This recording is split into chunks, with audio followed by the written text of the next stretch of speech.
Hello and welcome. I took a lot of pictures of my bride and groom voodoo dolls, but I just couldn't get the pictures to turn out nicely enough to show off all the great detail and stuff, love and care that I put into these. So I busted out the video camera, because what else do you have a video camera for but to show off all your goodies, I suppose. So anyhow, here are the bride and groom together, and I'm going to remove the groom for just a moment and just show you the bride. As you can see, she's got a veil, got a dress, and I particularly like the fact that she's got multi-level hair. When you flip her around, she's got a veil that goes down, and then of course kind of a train.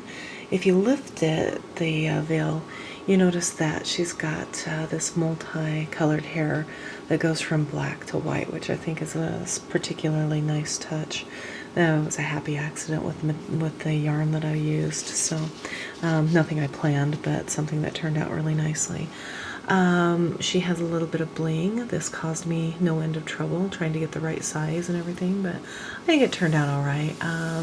If I'd known the religious background of the bride and groom, I would have used these really cool ceramic crosses that I had, because I think that might have shown off the goth nature of this, but that's all right. I think this turned out really good. I made her a little bouquet, so you can kind of see we've got all the little red roses and all of these string ribbon, which I did to mirror what I did in the skirt. And the skirt's just strips of cloth, because the whole dolls, all my voodoo dolls, are made with strips of cloth wound. And so I didn't want to get too far away from that concept, and that, you know, I could have made a pretty elaborate wedding dress sewing it, but the whole point of this is that they're kind of crafted, handcraft, folk art type thing, and so I really didn't want to get too far away from that. So I compromised. I cut strips of material and I sewed them on at the waist right there, which is kind of hard to see, but so she's just got a really big butt, I guess would be a nice way to put it. One other thing, I sewed a little bat up at her crown right there, and it's hard to get it to focus, but there's this really adorable little bat right there, right up at the crown of her hair, and so I thought that turned out very cute. So now to talk about the groom.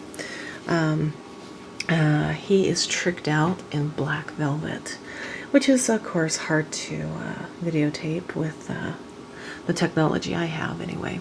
I finished him for the most part earlier this week, but I decided he really needed a top hat to kind of make the whole ensemble, and I worked on the top hat for several days thinking about it, and then finally got a pattern, and it took me the better part of 4.5 hours, give or take, to put together the top hat. So a little more difficult than I was anticipating, but that's all right.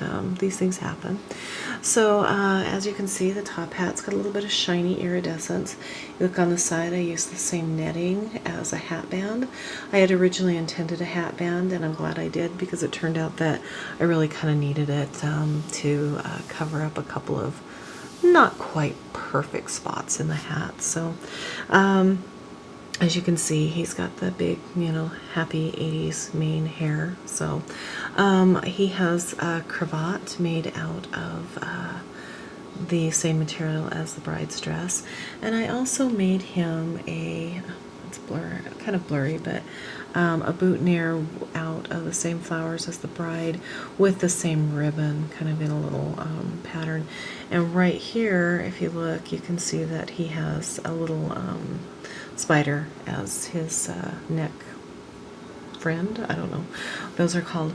I also made him a cummerbund out of the under material that the bride is wearing, and also his shirt, for lack of a better term, right here is that material too. It's kind of hard to see in the video, but when you're up close you can kind of tell.